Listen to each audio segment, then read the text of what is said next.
Assalamualaikum warahmatullahi wabarakatuh. Perkenalkan, nama saya Dinda Triana Salsabila dari kelas F Manajemen Malam dengan NIM 25111 02431 637. Di video ini saya mau membahas sedikit refleksi tentang sejarah perkembangan bahasa, khususnya bahasa Indonesia. Kalau kita bicara soal bahasa, sebenarnya bahasa itu bukan cuma alat buat ngomong. Bahasa itu alat komunikasi yang bikin kita bisa menyampaikan pikiran, perasaan, dan maksud kita ke orang lain dengan jelas. Tanpa bahasa, mungkin kita bakal susah bekerja sama, susah berbagi cerita, bahkan susah membangun kebudayaan. Kalau dilihat dari sejarahnya, jauh sebelum bahasa Indonesia seperti sekarang, ternyata nenek moyang kita sudah menggunakan bahasa sejak ratusan bahkan ribuan tahun lalu. Jadi menurut penelitian sejarah bahasa, pada masa lampau di daratan Asia ada sekelompok bangsa yang menggunakan satu rumput bahasa yang disebut bahasa Austronesia. Kelompok ini kemudian berpindah ke selatan melewati India dan akhirnya menyebar ke wilayah Nusantara atau Indonesia.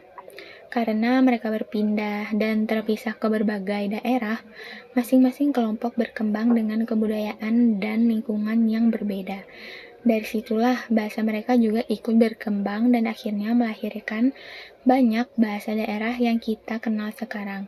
Jadi, wajar kalau Indonesia punya ratusan bahasa daerah karena semuanya punya sejarah panjang masing-masing. Nah, dari sekian banyak bahasa daerah itu, ada satu bahasa yang punya peran penting, yaitu bahasa Melayu. Bahasa Melayu ini bisa dibilang sederhana dan mudah dipelajari. Struktur bahasanya juga nggak ribet, dan yang menarik, bahasa ini nggak mengenal tingkatan bahasa seperti bahasa Jawa atau Sunda. Karena itulah bahasa Melayu mudah diterima oleh banyak orang dan berbagai latar belakang. Sejak zaman Kerajaan Sriwijaya, ternyata bahasa Melayu sudah digunakan sebagai bahasa pengantar untuk perdagangan, pendidikan, dan penyebaran ilmu pengetahuan. Bahkan pada masa itu, bahasa Melayu sudah menjadi lingua franca atau bahasa perantara antar daerah di Nusantara. Jadi sebelum Indonesia merdeka pun bahasa Melayu sudah lebih dulu menyatukan banyak orang lewat bahasa. Pada zaman penjajahan Belanda, bahasa Melayu juga dipakai sebagai bahasa pengajaran dan komunikasi karena dianggap lebih mudah dipahami oleh masyarakat luar. Dari sinilah bahasa Melayu terus berkembang menyebar dengan cepat ke berbagai daerah sampai akhirnya diresmikan sebagai bahasa Indonesia pada Sumpah Pemuda tahun 1928. Kalau dipikir-pikir, pemilihan bahasa Indonesia sebagai bahasa persatuan itu keputusan yang sangat tepat. Bahasa ini bukan milik satu suku tertentu, tapi bisa diterima oleh semua golongan.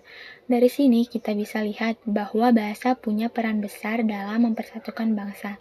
Selain sebagai alat komunikasi, bahasa juga punya banyak fungsi.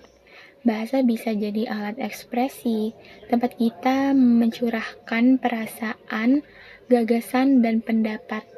Bahasa juga berfungsi sebagai alat integrasi atau pemersatu, karena dengan bahasa yang sama, kita bisa merasa satu sebagai bangsa Indonesia.